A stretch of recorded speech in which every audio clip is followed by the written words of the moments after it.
Sir आम जिंदगी में और राजनीति में एक कहावत है, धोबी पछाड़। मैंने उसको धोबी पछाड़ दिया, धोबी पाट दिया। तो सर इसका सीधा लिंक कुश्ती से भी है, धोबी काट दिया। तो क्या है इसके पीछे का सच, क्या आप हमें बताएंगे? धोबी पछाड़, एक धोबी पाट कहते हैं, धोबी पछाड़ कह देते हैं। ये एक ऐसा दाव है कि पलक झपकते ही सामने वाले को धोबी पछाड़ मार देना, उसको पता भी नहीं लगता कब क्या हो गया, एक सडनली से एकदम दाव मार देना, उसको धोबी पछाड़ कहते हैं।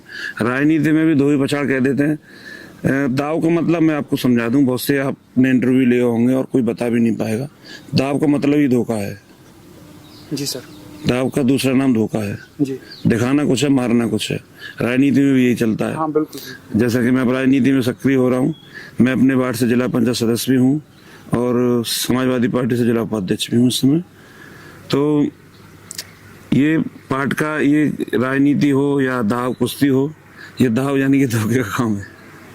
सर मैं अभी जैसे आ रहा था, आपने भी जैसे कि बताया कि मैं राजनीति में भी सक्रिय हो गया, मैं आ रहा था तो मैंने अभी लोगों से फीडबैक भी लिया, तो उन्होंने बताया कि आप यहाँ की जिला पंचायत वार्ड नंबर 2 से अक्सौली से हैं। तो सर आप एक इतने सक्सेसफुल पहलवान हैं, एक चर्चित पहलवान हैं, क्या ऐसी आवश्यकता पड़ी कि आपको राजनीति में भी कदम रखना पड़ा? सर आवश्यकता, मैं कुछ अपने क्षेत्र के लिए और अपने लोगों के लिए, अपने समाज के लिए और भारत देश के लिए मैं कुछ करना चाहता हूँ। जो आइडियोलॉजी मेरी थोड़ी अलग है, सोच मेरी अलग है।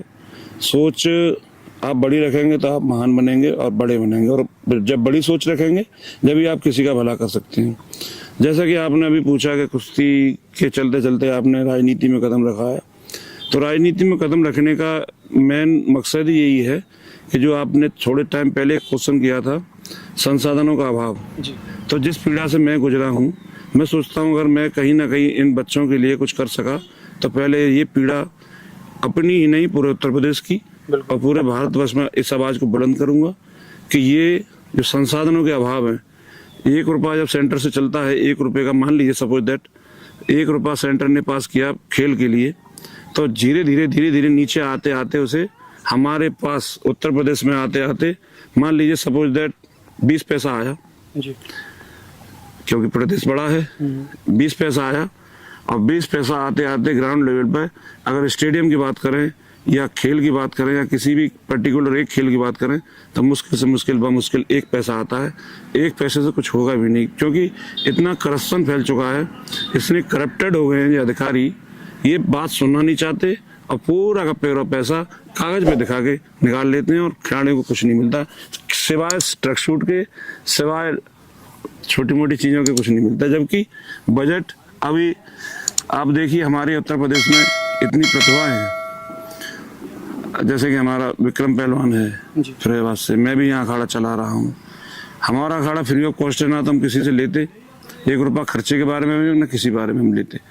दूसरी बात, जो अपने पास पल्ले से होता हम करते हैं और बच्चों को प्रैक्टिस कराते हैं और एक समाज में मैसेज देते हैं। मैं युवाओं से भी कहना चाहता हूँ, आप पहलवान ना बनना अलग विषय है, पहलवान बनना ना बनना अलग बात है, लेकिन आप फिजिकली फिट रहें, क्योंकि फिजिकली आप फिट रहेंगे तो मेंटली आप स्ट्रांग रहेंगे। और आपको पता है, जब फिजिकली आप फिट रहेंगे, मेंटली स्ट्रांग रहेंगे, तो कहीं ना कहीं आप कामयाब हो जाएंगे।